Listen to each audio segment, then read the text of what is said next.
We'll begin with the prayer.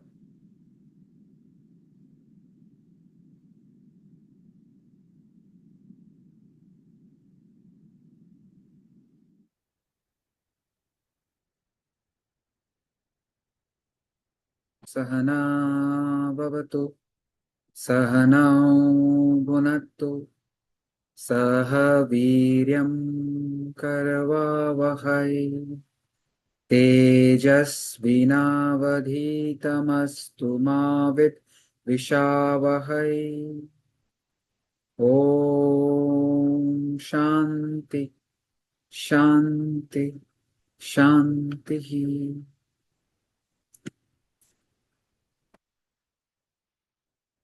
Sarve bhavantu sukhinah, sarve santu niramaya, sarve bhadrani pashyantu, ma kaschit dukkhat bhag bhave. We pray for the happiness and peace of one and all. May everyone be comfortable and happy at all levels of the personality. May we see that which is auspicious and divine. May there be no suffering anywhere. Om Shanti, Shanti, Shanti. We'll chant verses 28 and 30. 29, sorry.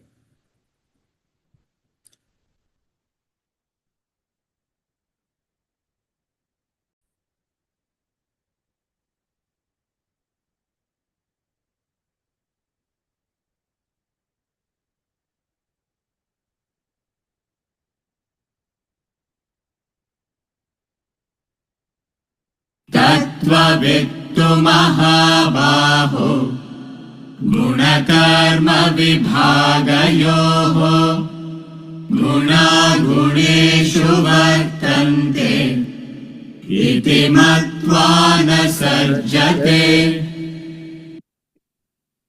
Verse 29.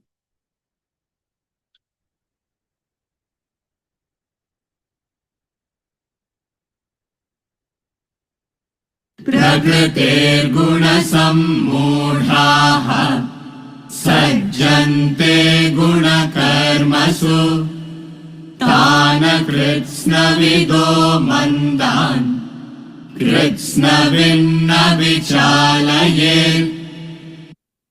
I'll read out the translations.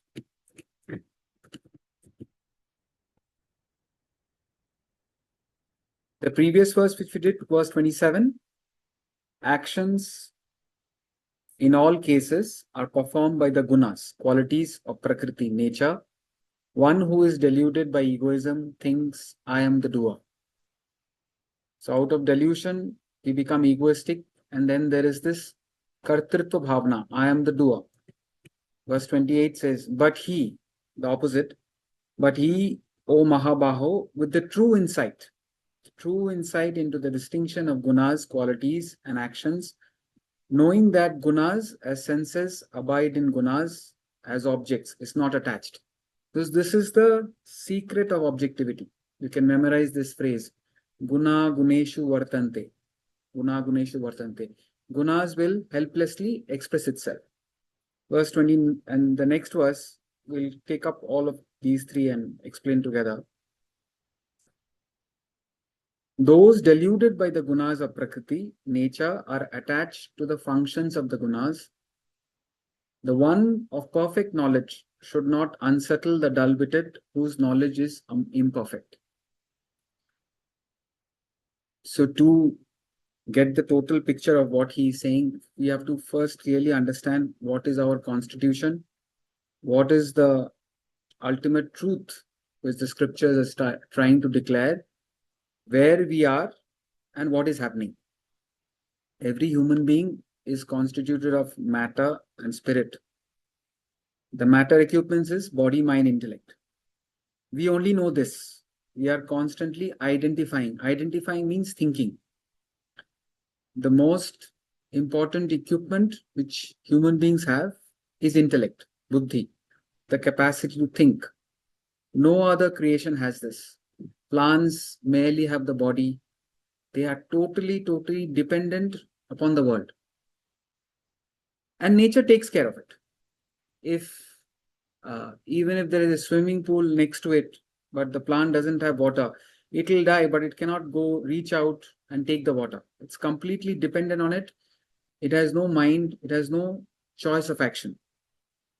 Then when he comes to the animal world, which we say it's a higher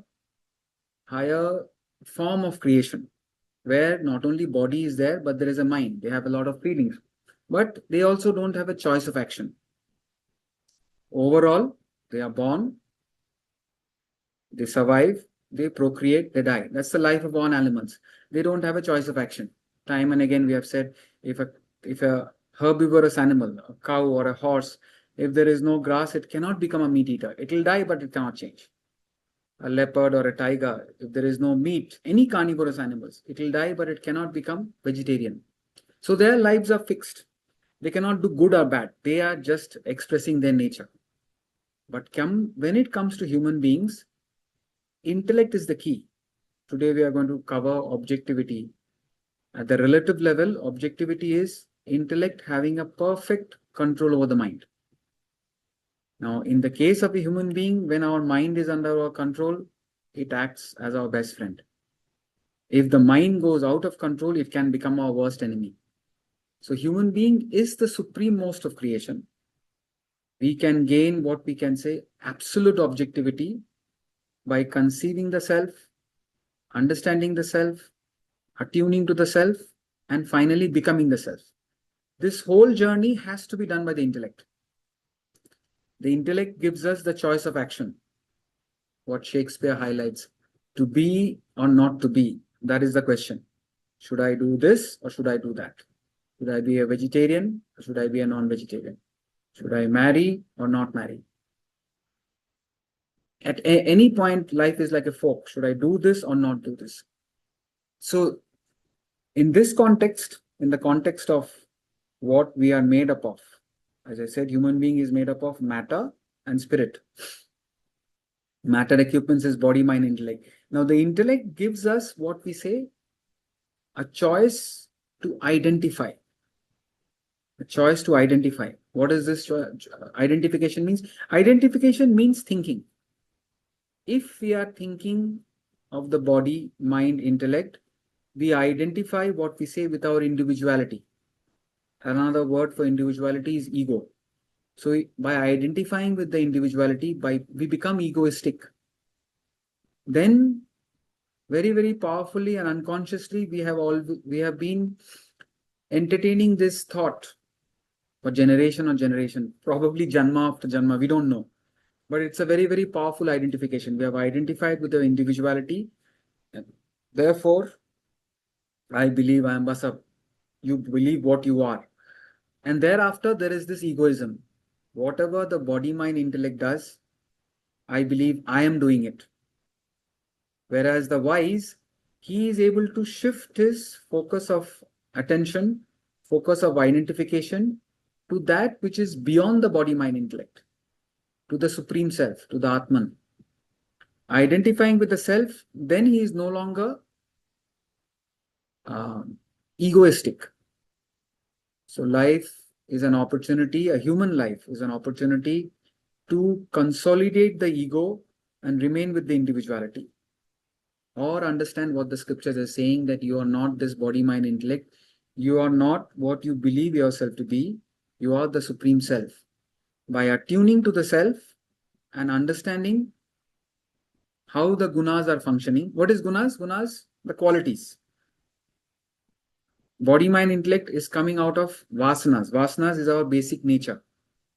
In the commentary, the word uses innate aptitude or urges or our tendencies.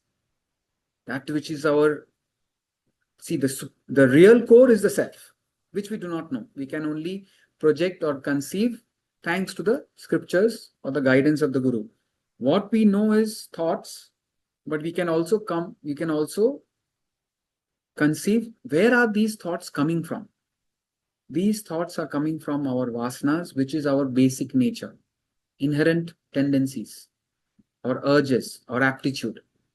We cannot really understand vasanas, but vasanas are there. Now, these vasanas have qualities. Vasanas, you can say, is Prakriti's nature. This nature has qualities. What are the qualities? Sattva, Rajas, and Tamas. The self is beyond qualities. Guna atita. It is beyond qualities. Now we are caught up in the qualities. Lowest quality is tamas, which manifests as indifference. I couldn't care less. I'm reckless, heedless. Tamas manifests as ignorance. Just don't know. There's no attempt to know also. And at the level of the body, the mind is very, very lazy, lethargic, inactive, inaction. So where there is tamasic vasanas, okay, I'll come to that, Stephen. I'll explain this. Where there is vasanas, there will be qualities. Where there is tamasic quality, it will manifest as tamas, means inaction, sleep, carelessness, recklessness. The next quality is rajas. Higher than tamas is rajas. Rajas is it's mind-led activities which causes a lot of stress. Again, as human beings, we have like two gears in our personality. Are you operating from the level of the mind, impulsively, emotionally? We will be agitated, we will be stressed out, the mind will be disturbed. The other is you operate from the level of intellect, that is objectivity. Examining what the mind demands, what are the likes and dislikes of the mind, what the mind feels like doing, examining it. If it is not harmful, if it is good, sanction it. If it is something detrimental, something harmful, the intellect has to apply its wisdom and manage the mind. When it's extreme, you have to control it, but you don't have to control it if the mind it's not too harmful. You manage it. Middle path, not the two extremes. So rajas is mind-led activities, rushing, hurrying, worrying, lot of stress, anxiety, worry, running around. And rajasic mind will be prone to kama, krodha, lobha, moha, all these negative emotions arising from desire. Desire fulfilled, greed. Desire unfulfilled, sorrow. Desire fulfilled, fear of losing. Desire fulfilled, wanting more and more, greed, jealousy, envy. All these is the typical rajasic mind, born of ignorance. There is not complete knowledge. Rajas has some knowledge. He is doing some activity, but stressed out. Very selfish, very egoistic. So rajasic qualities will manifest as rajas. Tamasic quality, now sattva. Sattva is the highest and purest. The mission of human life is to become as sattvic as possible. And if you are able to make the mind 100% sattva, beyond 80-90%, you'll become very, very contemplative, very, very relaxed, you're dynamic, but you're relaxed, very calm, very cool, very mature, very contemplative, meditative. Such a mind with the knowledge of the self, Atma Vidya, it will contemplate upon the self and become the self. As you think, so you become. So our goal is to become sattva. Sattva is the mind which is pure, equanimous, sacrificial, full of compassion, kindness, love for others. There is an awareness of what all we are receiving, and out of that awareness, there is gratitude, there is surrender, there is an awareness. So many things are not in our control. Sattvic person is not egoistic. Sattvic mind is not egoistic. It's aware of the contribution of others. It is aware of the divine. Sattva is always, it is not just calmness and composure. Of course, it is calm. Mind is calm. The body is acting dynamically. So that is being objective.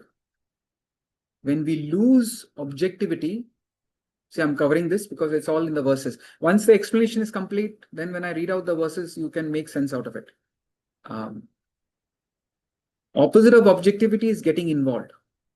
Getting involved means we feel and we get affected. There is a feeling. In tamas, there is no feeling, indifference.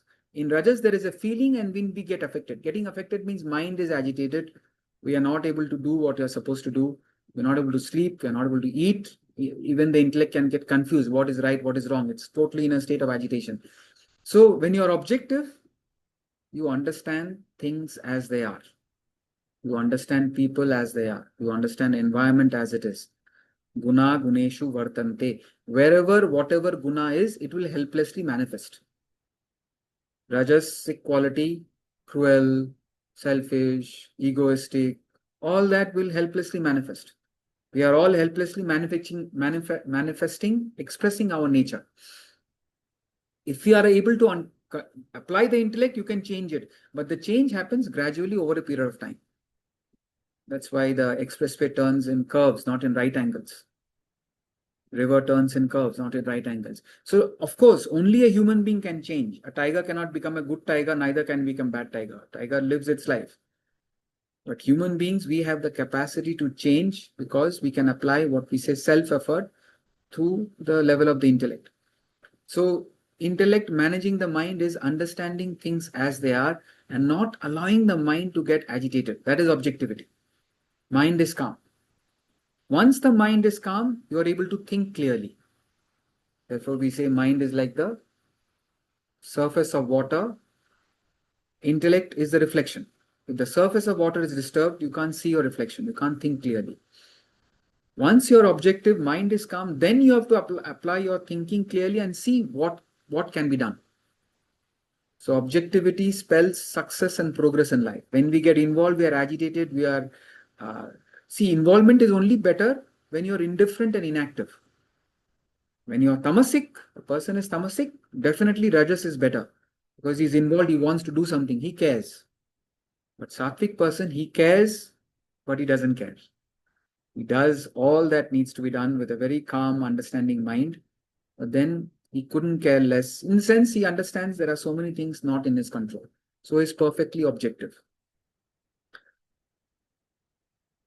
This addressed Stephen's question. Tapas. I didn't use the word tapas here. So did you hear tapas in the class or you're just generally asking? I said tamas. Yes, I know. I'm just refreshing my memory. Yeah. So the gunas are tamas, rajas, sattva. See, tapas is effort. Real tapas is to sort of deny. The opposite of tapas is constantly pampering the body, mind, intellect, indulging in the world. That is opposite of tapas. It will not take you towards your goal, even a relative goal. True tapas is using your body, mind, intellect to do sadhana, which we say karma, bhakti, jnana, for attuning to the self. That is real tapas. Tapasvi is, he couldn't care less what is happening to his body, mind, intellect. It's not that he's neglecting it, but he is not sort of bothered. He's not concerned what is happening to his matter equipments, the body, mind, intellect. But he will use all his physical, emotional, intellectual effort to attune to the self. That is the real tapas. And where there is tapas, body may be tired, mind will never be tired. You are acting in a state of inspiration. You will go all out to do. Body may feel tired, you recover from sleep, but the mind is never tired. Relatively, tapas is that which takes you towards your goal. So it involves a lot of sacrifice. Opposite of tapas is just doing what you feel like doing. Today I like to do this, I'm doing it. Tomorrow I don't like to do this. So you're operating on feelings, likes and dislikes. So indirectly you're pampering the body, pampering the mind. So that is tapas. So I said tamas. So we are the self. Our true identity is the self. Today we do not know that we are the self. Why? For years and years, generation after generation, janma after janma, our identification has been with the ego. And therefore there is suffering. Now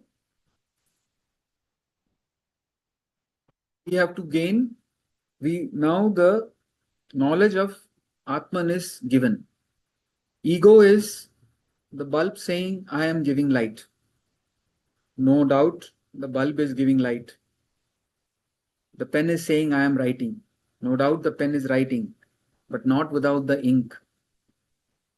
The bulb should not forget there is electricity. So, forgetting the role of the self and completely identifying with the body, mind, intellect, we become egoistic. So if you identify with your body, mind, intellect, whatever it does, we feel, I am doing it. That's the ego. And then what is the consequence of that? We get affected. Whatever happens, we get affected. We get caught up in the karmic cycle. You do good, you will be caught up in punya. You do bad, you will caught up in papa. Either comfort and peace is coming or suffering and trouble is coming. This punya and papa keeps coming because of this ego.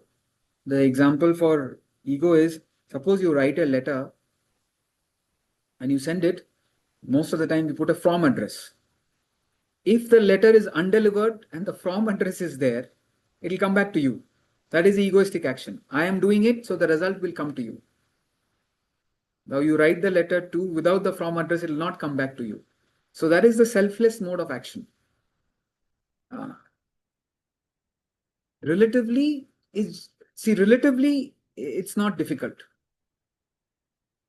This objectivity at the relative level, gunas will function as gunas. That's not difficult to understand. You just have to apply yourself. A cruel person will be cruel. A kind person will be kind. A person who is generally coming on time, he will tend to come on time. A person who is unpunctual will be unpunctual. Angry person will lose his temper here and there. A calm and composed person will be calm. He will be afraid to shout. So whatever is the gunas, the basic nature, they keep manifesting.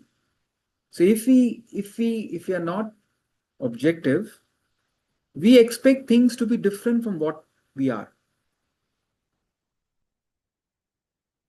If we are not objective, we expect things to be different from what we are. That is what causes agitation. That is what we say, we develop unreasonable expectations. When we expect gunas to function, when we understand the gunas, we understand gunas will function helplessly. So you understand things as they are. There is no unreasonable expectation. This is what we call assessment.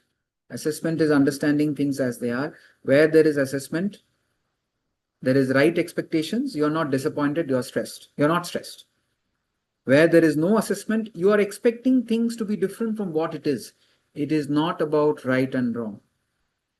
What we think, our mental pattern may be absolutely perfect. This is how it should be.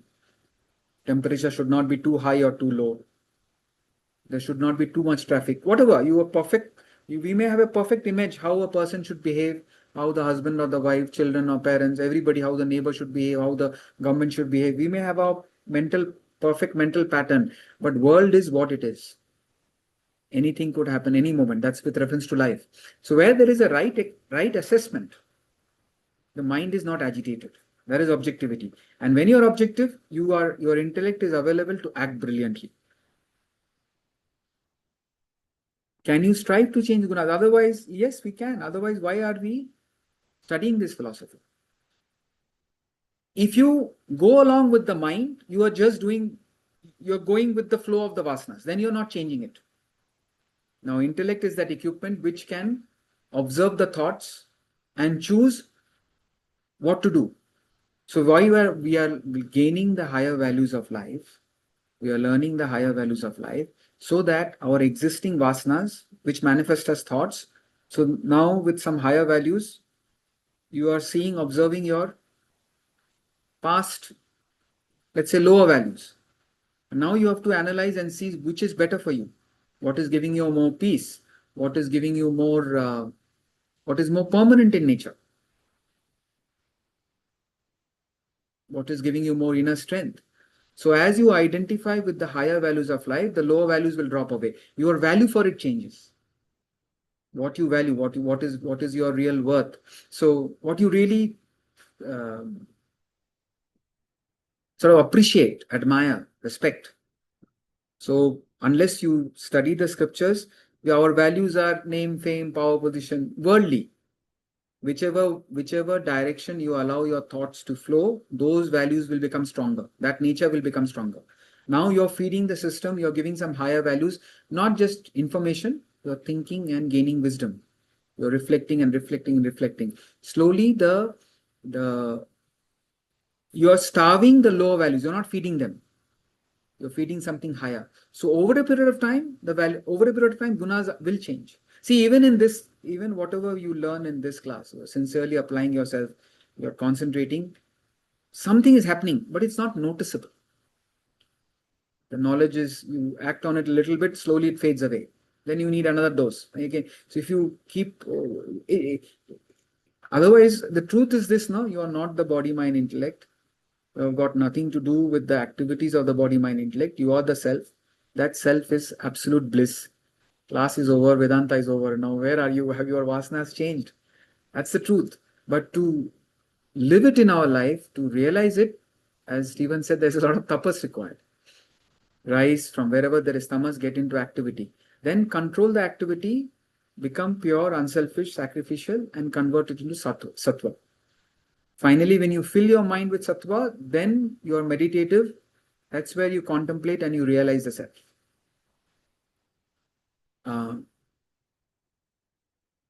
So you can retain the ego, make the ego stronger by identifying with the individuality. I am doing, I am doing, I am doing. The ego has these three manifestations. I am supreme. I am the best. Don't tell me anything else. I am the best.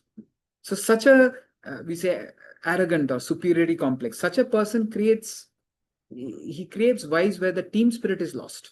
I am the best. Nobody, he doesn't consider anybody else. Egoistic person is I alone exist. He doesn't care for others. Opposite of that is a consideration for others' welfare all the time. You're always thinking of how can I be of some service to others. Where is a consideration for others' welfare? That is what will help you dissolve the ego, purify your nature.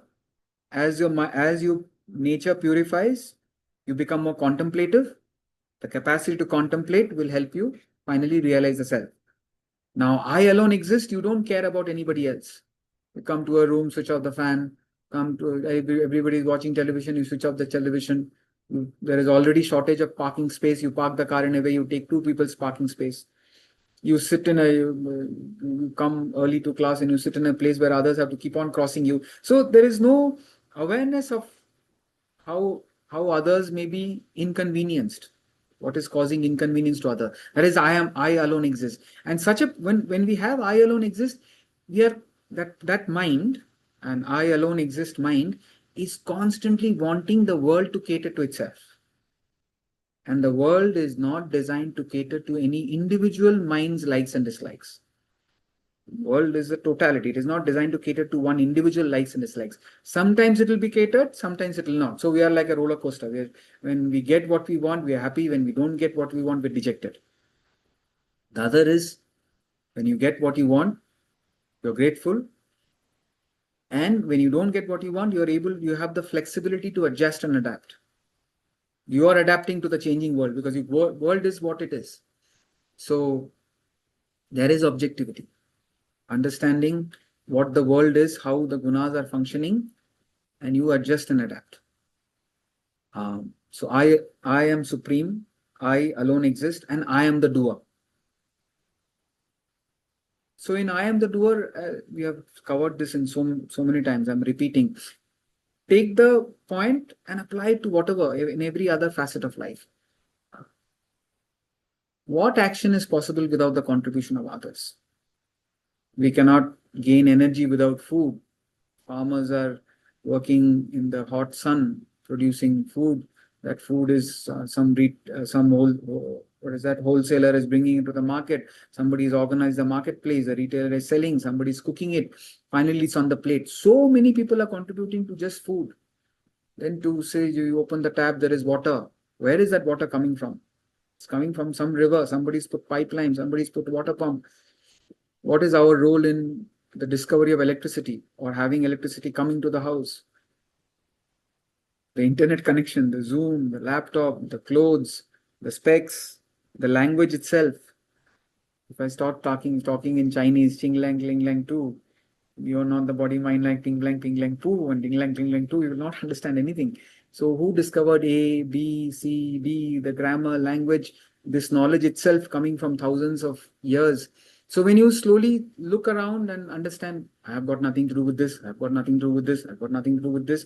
And in that, the egoistic person is completely unaware of other people's contribution. I am doing it.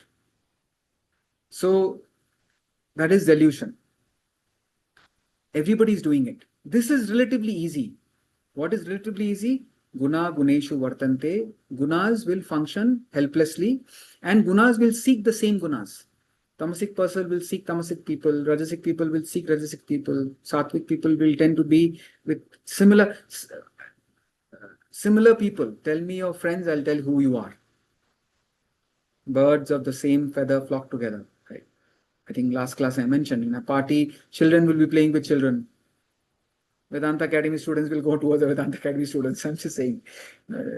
Businessmen will say, what is the next business opportunity? Those who want to discuss politics, they will be discussing politics. Students will be with students. Teenagers will be with teenagers. Your gunas will draw towards respective gunas. A gambler will seek casino. Alcoholic will go to the bars. A foodie will go to the best restaurant. So we are all seeking that. Intellect gives you the capacity to keep on improving the gunas, move from tamas to rajas to perfect sattva, inaction to action with involvement, and then perfect action. Now, what is difficult, I'll read out the verses again so that I also know what has been covered and not covered. These three verses are very, very all related. There's very linked. And overall, it gives a beautiful message. With the explanation, it will be much more, it will speak to you much more. Actions in all cases are performed by gunas, prakriti. Vasanas are manifesting, thought, desire, action, thought, intellect, desire, mind, action at the level of the body. And see, if you continue with that, repeated thoughts are your desires. Action, the desire, if you allow the desire to manifest into action, we say negative desire don't manifest into action, otherwise you have to face the bad karma. If you manifest the desire into action and if you keep performing that action, then it becomes a habit. Repeated habits is your character is your destiny. So it all starts with vasanas. Identifying with the body, mind, intellect, identifying with the vasanas. You can't really identify with your vasanas. It's just saying you're identifying with thoughts, desires, and action. You become egoistic. I am the doer. That's what this verse is saying. Then he says, what is the wise person? Oh Mahabaho, if you have the true insight, we'll complete it now. With the distinction of gunas and actions, knowing that gunas abide in gunas and is not attached. So, objectivity, you understand things as they are. You're not involved. You're separate. We'll cover it. And then finally he says, the first part of it, those deluded by gunas of prakriti are attached to the functions of the gunas.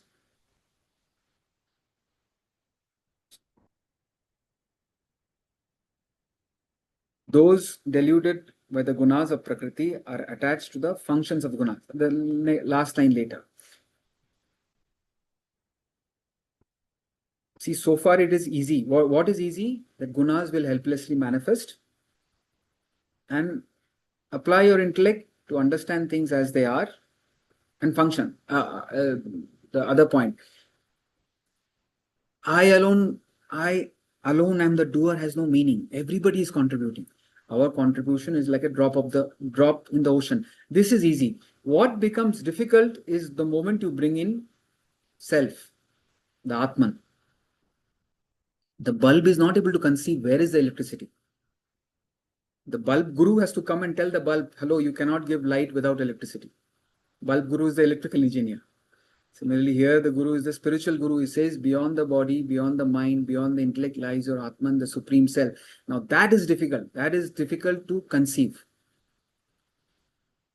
Without the self, body, mind, intellect cannot function. I may relatively say that, okay, I am not doing anything. There are so many people contributing. But the point is, without the Atman, even my finger will not move. So where is I am the doer? So the right stance is the individual understands without the grace or power of the Atman, nothing is possible. Then the ego really gets a beating. Identify with the divine, attune to the divine. That is difficult because we are not able to conceive it. The electrical engineer is able to conceive electricity and he understands all the electrical gadgets are functioning because of electricity. Similarly, we have to become self-engineer. Self-engineer understands without the Atman, which we are not able to conceive, but there is something. See, one is, no, you're not trying to think of the self at all. And then the other extreme, the self-realized person, he has become the self. We are struggling in between. We have at least tried to conceive it. There is something which enlivens the body to perceive and act. There is something which enlivens the mind to feel emotions. There is something which helps the intellect to think. There is a power which makes you conscious. Body, mind, intellect is jada, inert, insentient. What is that which which makes you conscious? If you're able to think of it, identify with it, identification thinking. You understand it. Okay, there is an enlivening principle. The heart is not beating on its own. There is some ultimate power that is making it function. The liver knows what it has to do. The kidney knows what it has to do. Not on its own. There is a supreme self. That is the ultimate X factor. Same power is making the sun to shine. Same power is put oxygen in the air. Same power is making the earth to revolve, sun to shine. So everywhere you're now seeing the expression of that mysterious self, and you're trying to identify with it. This trying to identify with the spirit, the Atman, the supreme soul, is not egoistic. That is being opposite of egoistic. That is being spiritual. That is being divine. Identifying with the body, mind, intellect and its activities, we become egoistic. We get caught up in the karmic cycle, birth and death. Identifying with the Atman through knowledge, through some kind of an intellectual penetration. That's what we say is subtle intellect. Subtle intellect is the capacity to conceive the spirit, the self. Gross intellect thinks about the world. Intellect is of two types: gross intellect, subtle intellect. Gross intellect thinks of the world. But in this class, body, mind, intellect is gross intellect. You're using the intellect, but you're managing it with a gross intellect. The moment you are attuning to the self, we are applying the subtle intellect. That capacity to conceive the transcendental beyond the terrestrial. Does identification with the Atman go hand in hand with recognizing the manifestation of Maya? To recognize the manifestation of Maya is a very spiritual thing. So, the more clarity we gain as to what is Atman, what is Brahman, the real Brahman, the real Atman, the pure unconditioned consciousness is a rope. All the manifestation is a snake which never came. In the darkness, we mistake the rope for a snake. The snake has never come. So in our ignorance, in our delusion, we are believing that there is a manifestation. How this has happened? That is Maya. So if you are not able to visualize the rope, then you're caught up in Maya. But once you understand, okay, this is not a real snake comes out of an egg, not out of a rope. Rope never becomes a snake. Rope is always a rope. So when you understand this is in darkness, I'm imagining a snake. So the more you are attuned to the rope, you're saying, how did the snake come about? How is the snake come about? You cannot answer that question. It's Maya. So you're right. Identify. The more we are able to gain a true insight, that's the word used in this verse. True insight. False insight is body, mind, intellect is doing everything. Fan says, I move. Bulb says, I give light. That is false insight. True insight is, yes, the guna of the bulb is giving light. The guna of the fan is making it move. That's the fan's guna is to give air. Fan cannot give light. Bulb cannot give air. Right? Similarly, our sattvic, rajasic gunas is helplessly manifesting. There we have an intellect to, we are not like an animal just doing whatever. Tiger will be tiger all its life, but we are not like that. We can change over a period of time. That's where we have to apply the intellect. So once you apply the intellect to become bad to good and better. But the real application of the intellect is you refuse to identify with the body, mind, intellect, and you identify with the supreme self. It is very difficult. This is the knowledge. There is something incredibly divine, powerful inside us, which we are not able to conceive, but it is very much there. That is the self. We are the self at this very moment, but we are not aware of it. You have to realize it. The realization happens with knowledge, Shravana, Manana, Nididhyasana. You keep hearing about it, you keep listening to it, till you gain a conviction to it, and finally you become it. This is difficult. The first part is not so difficult, understanding things as they are. Relatively, okay, what am I doing? If I am alone, can I take this class? Suppose we cannot do anything on our own. Tomorrow you are the only person in the world. Just sit down and think for 10 minutes. What can you do? No fun only alone. You cannot do anything. Um, so we say, jokingly say in Brahman also, Brahman is all alone. It'll be boring. Let us be here only. Brahman is absolute bliss. Now, this identification with the self, this becomes clear with the three examples. One of the examples is rope and snake. Whenever you are confused, understand Brahman is the rope, the imaginary snake is the world. Now, as long as you see the world, you apply the formula, or you in the realm of this world, do what you need to do. But the truth is something far, far beyond.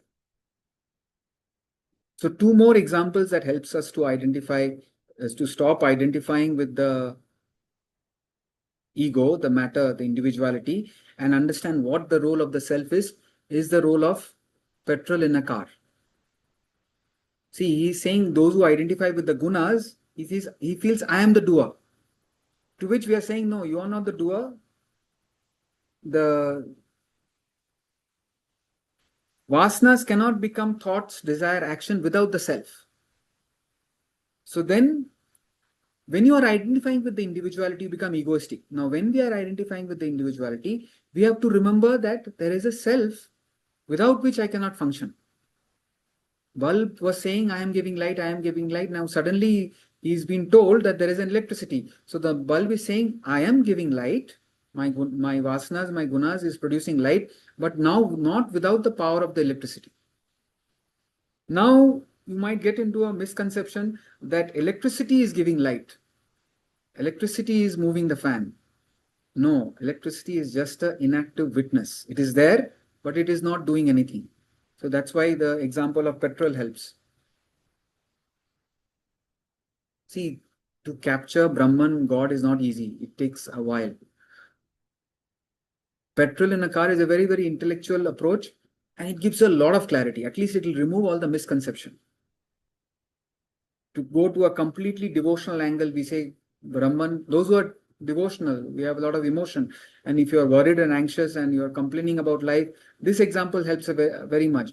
The Supreme Brahman is like the best mother and father. If there is the best mother and father, it exactly knows what the child needs. When the child needs a slap, it will get it. When the child needs a chocolate, it will get it. The child doesn't have to ask.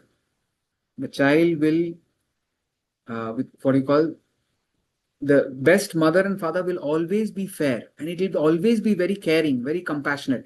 So this is the devotional angle. There is a supreme God, Brahman, all-knowing, all-merciful, and we are his little children. We don't really have to ask. We have to just behave ourselves properly. When we need a scolding, we'll gain some suffering. When something good has to happen, it will happen unasked. There will not be a minute's delay. So if something is not happening, keep putting in effort. And have that faith that there is a supreme Brahman which will take care of everything. So that's the devotional approach. You give your worry and anxiety to it. Now this is a completely different approach. How does God function in human beings? Exactly like petrol in a car. No car can move without petrol, but petrol has no desire to go anywhere or not go anywhere. You open your petrol tank and bike in the bike or car and ask on Monday morning, tomorrow morning, do you want to go anywhere? No answer. Oh, so you don't want to go to office. Chutti today. No answer. Petrol has no desire to go anywhere or not go anywhere. Without petrol, no car moves. Similarly, we are not able to conceive the Atman. That way you don't see the petrol also. Okay, in the meter you see whether it's empty or not, but you don't see the petrol, right?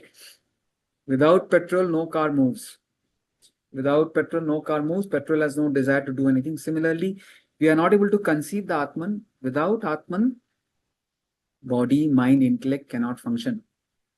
But petrol has no desire to do anything or not do anything.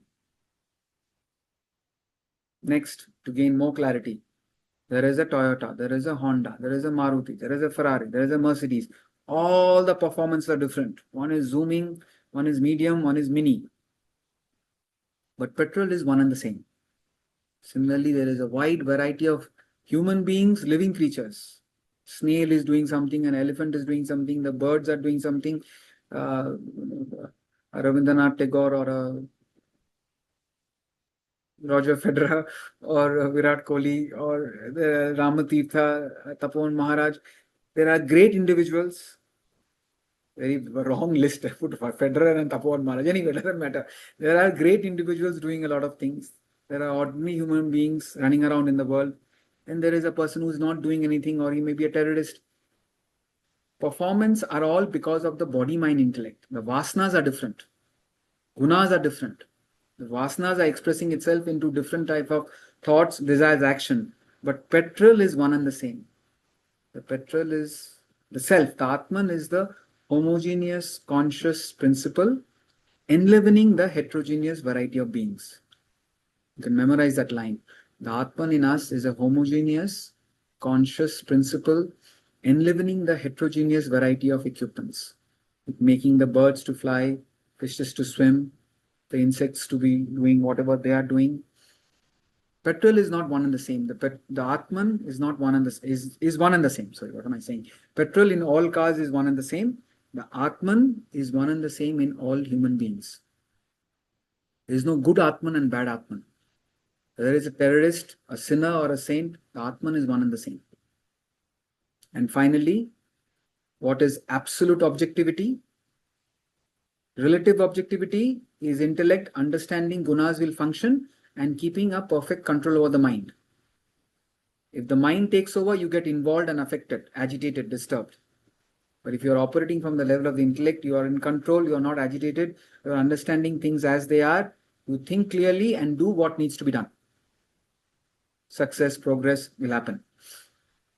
This is relatively easy. Atman is the homogeneous conscious principle enlivening the heterogeneous variety of beings. I will evolve spiritually when I start speaking slowly. When Swamiji used to speak, we could write all the notes. Homogeneous, word to word you could write. Homogeneous conscious principle enlivening the heterogeneous variety of pupils. That is Sarita. Sarita is, yeah, Sarita, we should do something now, next week. Got it? Okay. Absolute objectivity is identifying with the self. Self is just a witness, like the sun. Sun is a sakshi. Without the sun, nothing happens. Even the class is happening in daytime when the sun comes up. There is a celebration of a marriage, a victory celebration of India has won the World Cup, or a very something sad happening, a funeral procession. All that is happening when the sun comes out. But the sun has got nothing to do with the celebration of the victory or the sadness of whatever, of a loss. Sun is just a sakshi. One car goes and meets with an accident. Another car, the ambulance comes and saves people's life. We don't go to the petrol pump and say, you gave me bad petrol, that's why I met with an accident. How stupid would that be? The petrol pump police says, sir, please, you drive carefully. Neither do we have to thank the petrol pump. What a nice petrol you gave, sir. I drove safely. I saved so many people's life. Without petrol, you cannot do anything, but petrol is just a neutral sakshi, a witness. We have to be a dynamic sakshi. Do what you have to do, but with perfect objectivity. So once you understand the example of petrol, and then you understand there is vasanas which helplessly will manifest as thoughts, desire, and action. As a human being, with the intellect, I can choose. I get a thought. Let me drink. I said, okay, let me drink. I allow that desire to manifest. I am drinking. Or I said, no, I don't want to drink. Or I had already had too many drinks. I don't want to get into that life. The thought has come, but I don't allow it. I don't linger on it. I dismiss the thought and go on to the next thought, whatever, a positive thought.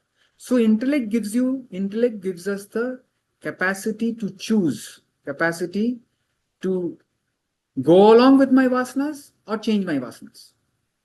That is the strength of a human being.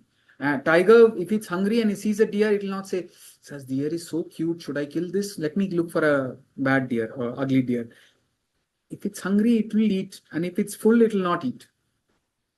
Now, if you are full and the favorite food comes, we'll say, "Chalo, thoda kha lete." Human beings are capable of doing anything. With the intellect, we have the choice of action. And this is easy. The difficult part, the intellect can choose to identify with the ego and become egoistic, delusion. Or I can penetrate and visualize there is a supreme self, identify with the self and become divine, become spiritual. Then I am no longer egoistic. So from the point of view of the individual, self is, because of self, everything is happening. But from the point of view of the self, nothing is doing. It's just inactive witness. Petrol is not doing anything. Petrol is just there. Electricity is there. But without petrol and electricity, nothing will happen. So remember, without the petrol example, we are confused. Is the individual is saying God is doing everything, but God is saying I'm not doing anything. Now, who is doing? That requires a little bit of, this thing will dawn upon us when we have done a sadhana for a long time, and it will really hit that things are happening on its own. Nobody is doing anything. The ocean is just producing waves. So from one level, the gunas are just helplessly functioning, but as long as you are a human being, you don't say that, you don't go to the court and say, I murdered, no, it's my vasanas functioning, I didn't do anything. The court will say, okay, I'm also not doing anything, but I'll hang you. Right? So as a human being, you have to make sure you are doing what is right, you are doing your obligatory duties.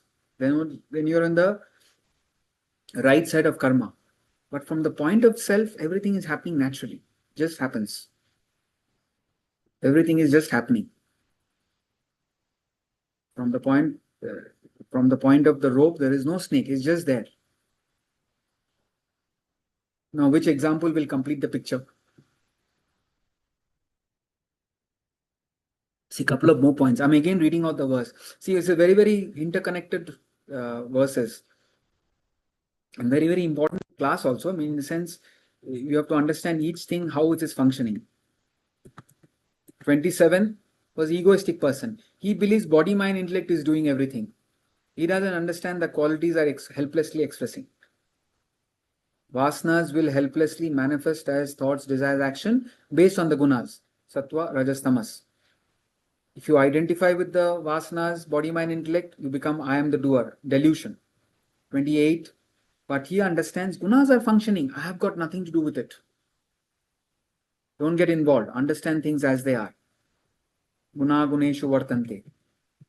29, those deluded by gunas of prakriti attached to the functions of gunas, the one of perfect knowledge. Who has the perfect knowledge? Knowledge of the self. Everything is happening because of the self.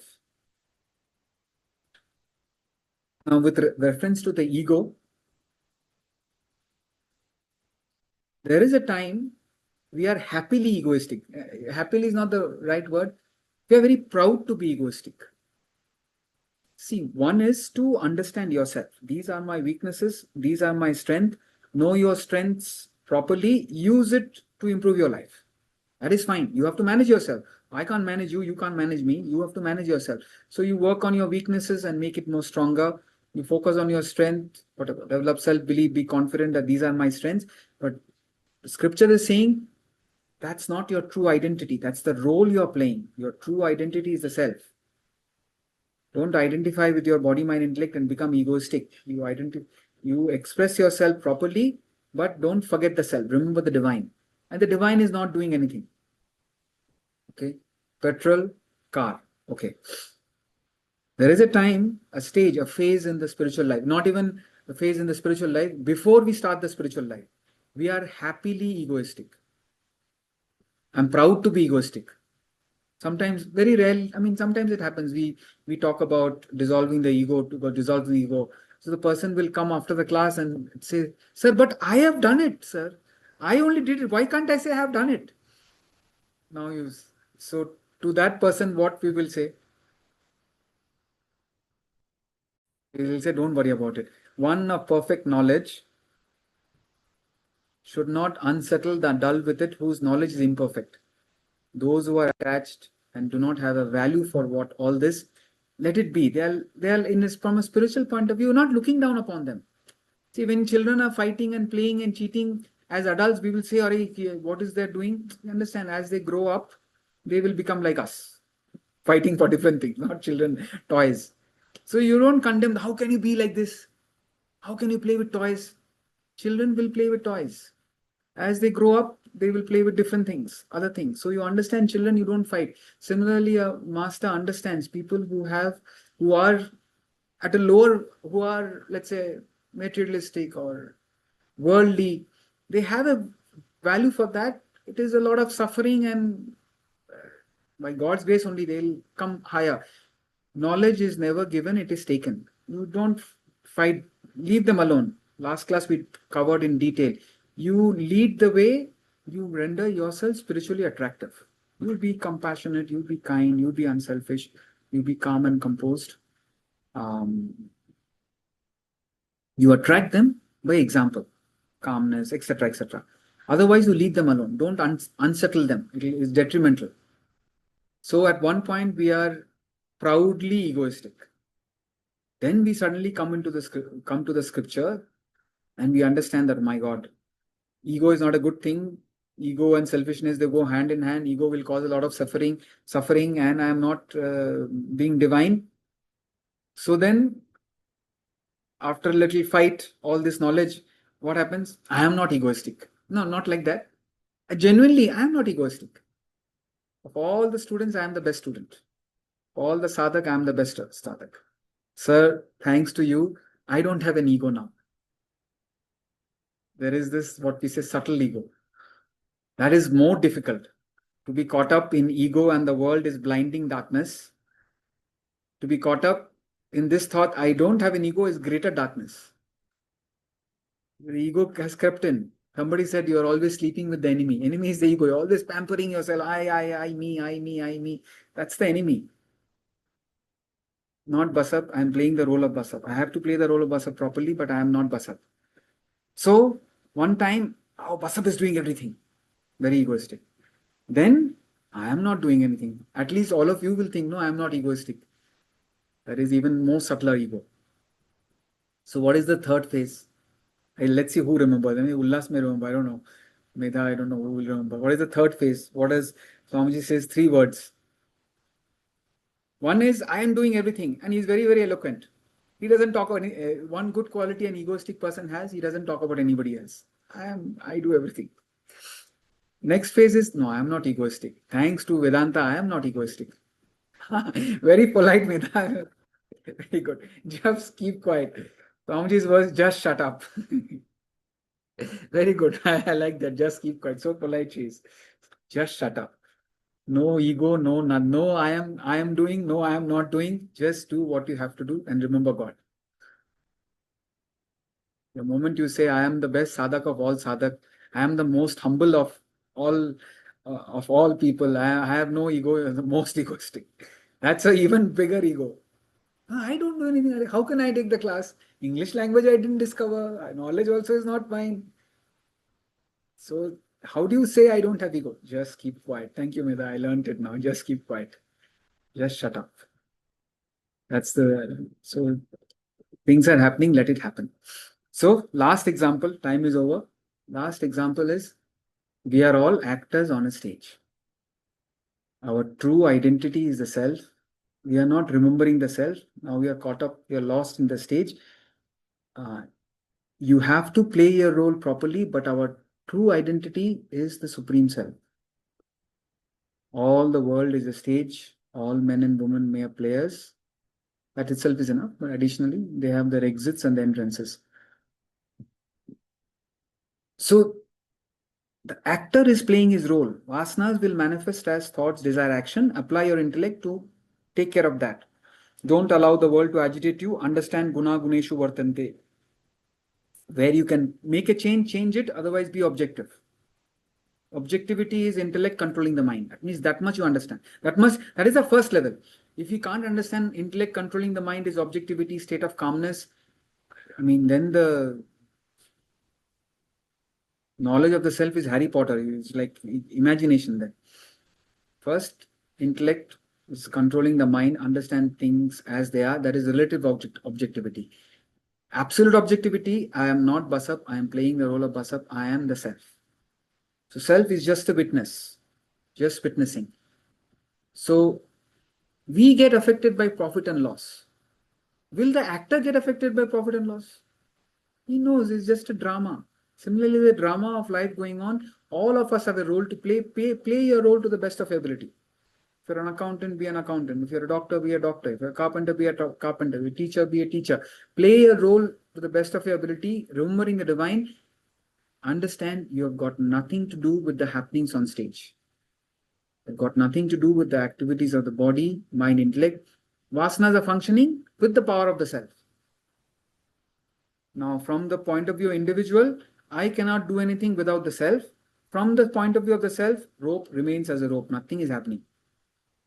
But the manifestation is a way of expression. If I have confused you, very good, because then you will start thinking. If you have got some clarity, then also it's very good. Now, questions. Anybody has any questions?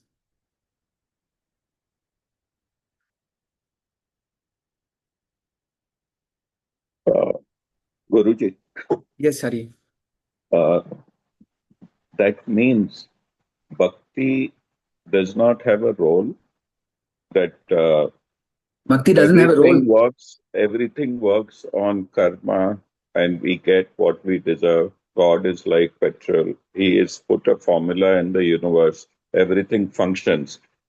Means if there are people who say God is everything and they submit, but indirectly it is our fate and destiny which is created by us.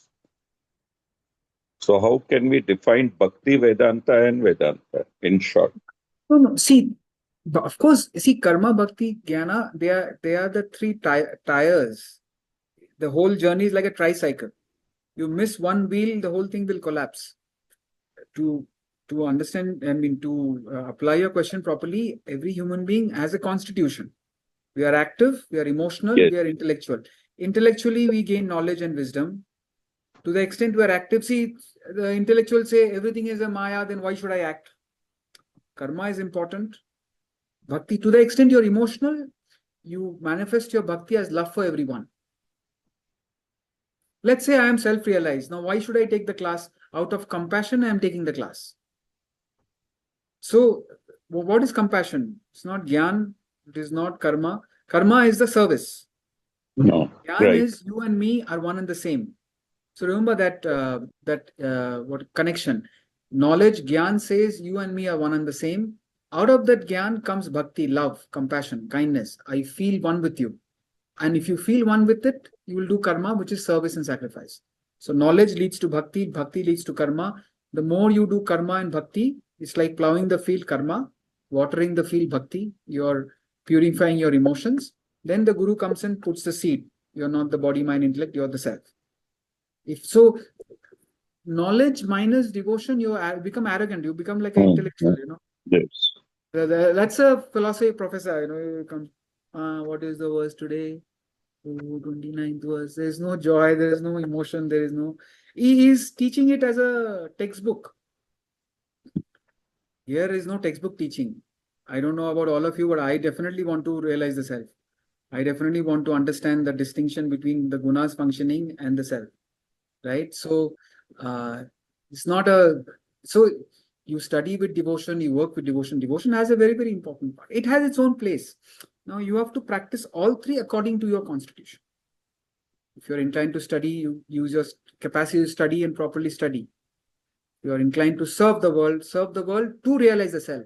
You know, I quote Ramakrishna Mission motto: Jagat Hitaya Cha Atma Mokshartham. Welfare of the world, not just for the welfare of the world. Welfare of the world, social service organization is doing. I'm being harsh, they are fully caught up. There's no concept of divinity. The world doesn't need me. The world will take care of itself. But since I have a talent, let me work for the welfare of the world to attain salvation. So love is the salt in the food, salt in your sadhana. Without it, there is no taste. So surrender. It's all by the grace of God. Sometimes I wonder what I'm saying, is it going to make a difference? It's all by the grace of God. Like Swamiji says, I don't know what to do. I'm talking similarly. Sunday morning I talk. Monday to Friday I chill. No, nothing like that. So Sunday morning we study, we learn. Hope by that same grace of God, we will understand and gain wisdom and we gain that clarity. So bhakti is important. Don't mix it up. Understand each one separately. It's a big jigsaw puzzle. You're putting each bit by bit. I once played jigsaw puzzle. Oh my God, I couldn't make head and tail out of it. But if you put small pieces together, step back, suddenly you see the total picture. When you're putting this, you don't know what's happening. Put bhakti, put karma, put jnana. Suddenly you'll see a picture. Just continue with the journey. So what you said was perfectly right. Everything is karma and action. But then who has put that system together? Who is ensuring the system is functioning error-free? Can any human system function error-free? AI or whatever, Six Sigma and all that, always there's a possibility of failure. In this system, law of karma is functioning with mathematical precision. It just cannot go wrong. You apply it, self is beyond the law. Law of karma is with the ego, body, mind, intellect. Good and bad is happening to the matter equipments, but the actor has got nothing to do with the script of the play, of the script of the drama. It's got nothing to do. His life is separate. Petrol has got nothing to do how you drive the car. So combine both. You have to merge both. Okay, thank you. Yeah. Anybody else?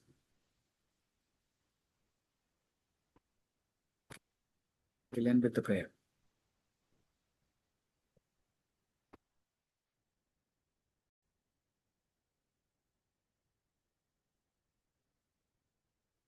The Purnamidam Purnat Purnamudachyate Purnasya Purnamadaya Purnamevavashishyate. Om Shanti Shanti Shanti.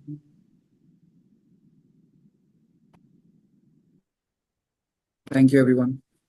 Thank you, Basant. Thank you. Thank you, Basant. Hari Om. Hari Om. Thank you, sir. Hari Om, sir. Thank you. Thank you. Thank you, Basant ji. Thank you.